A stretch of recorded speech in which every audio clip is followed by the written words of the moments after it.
Sekarang kita teruskan kepada pembahasan tafkhim dan tarqiq yang biasa kita sebut dengan bacaan tebal, ya, tafkhim, dan bacaan tipis, tarqiq. Kenapa ini kita bahas setelah pembahasan isti'la dan istifal? Karena bacaan tebal dan tipis ini secara teori dan praktek itu adalah dampak dari kedua sifat tadi.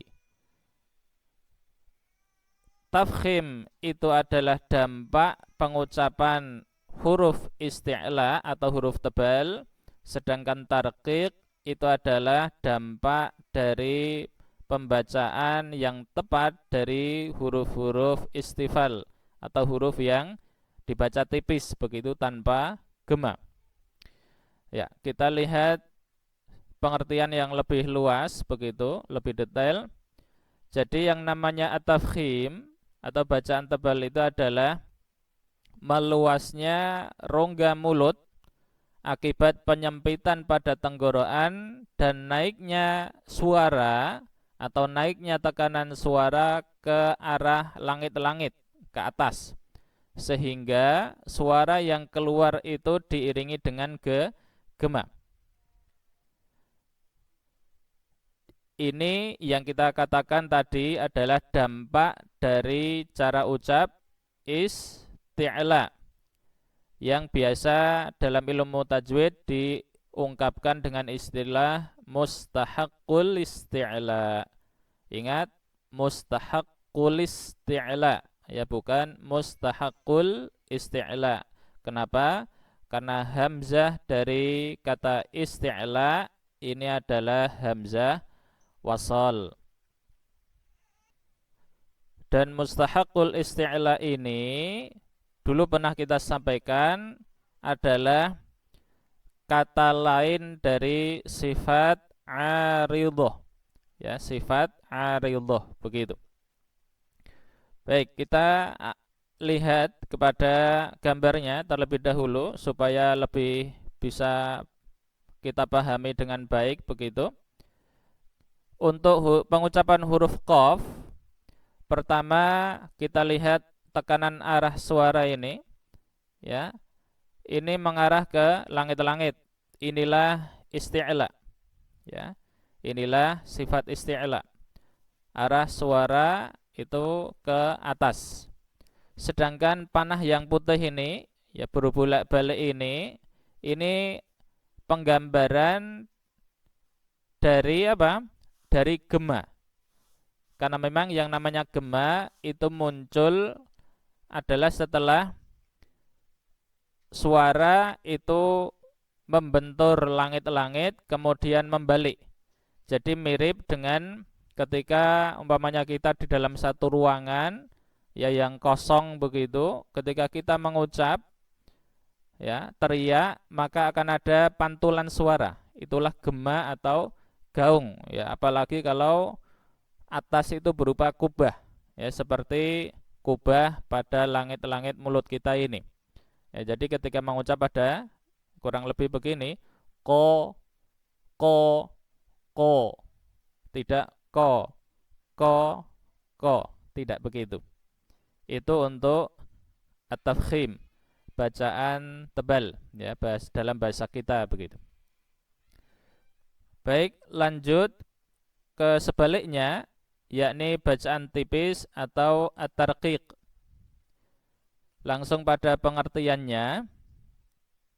Jadi yang dinamakan at-tarqiq itu adalah tidak adanya penyempitan pada rongga tenggorokan disertai suara itu mengarah ke bawah, sehingga ketika keluar itu tanpa diiringi dengan adanya gema atau gaung.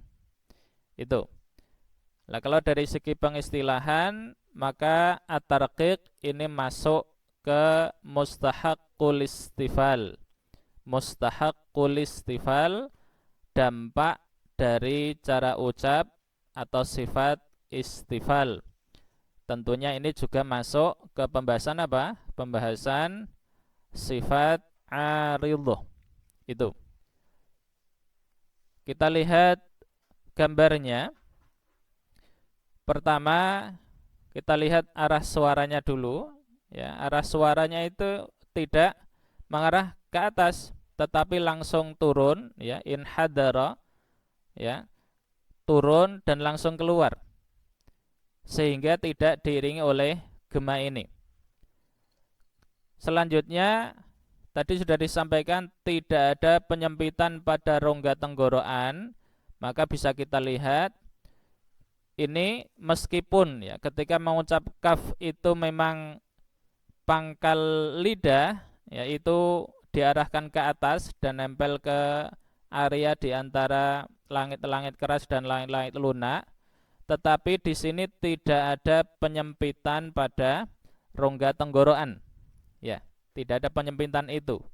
Akhirnya di tengah-tengah ini tidak ada cekungan, tidak seperti yang tadi terjadi pada bacaan tebal atau at-tafkhim.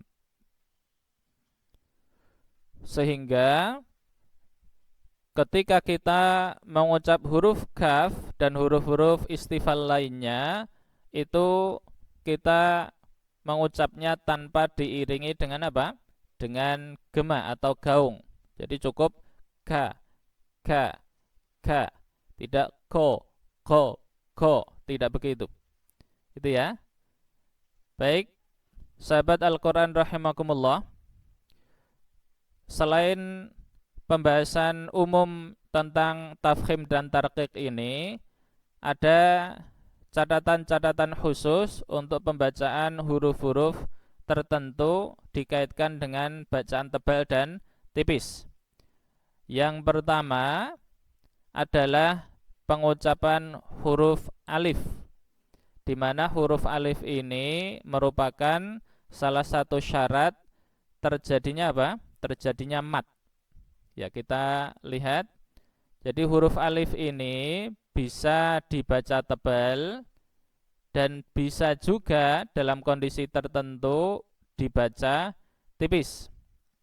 Prosesnya sama. Ya, prosesnya sama dengan yang tadi. Ya. Untuk menyingkat, kita lihat uraiannya langsung. Alif tebal itu diucapkan dengan menggelembungkan pangkal lidah ini, ya, sehingga terbentuk cekungan pada tengah lidah dan penyempitan di tenggorokan. Ya, ini ada cekungan, kemudian ada penyempitan di tenggorokan. Sedangkan alif tipis itu tidak seperti itu, atau di sini istilahnya adalah sebaliknya. Pangkal lidah tidak digelembungkan, ya kan? Beda dengan yang tadi, sehingga tengah lidah pun tidak ada cekungan dan tenggorokan tidak menyempit. Sehingga kalau ini kita baca tebal, ya, maka bunyinya kurang lebih seperti ini. Ya, sebelumnya ini kita tambah dengan huruf A begitu, O, O, O. Sedangkan yang tipis A, A, A begitu. Itu untuk pengucapan alif.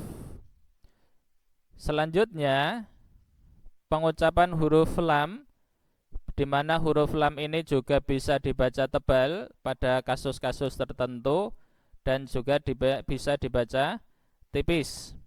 Untuk yang tebal sudah pernah kita sampaikan sekilas.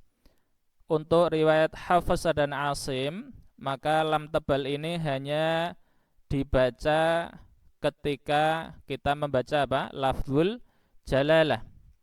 Ya, kasus pertama adalah ketika lafzul jalalah itu ada di awal kalimat, ya, dibaca pertama begitu intinya.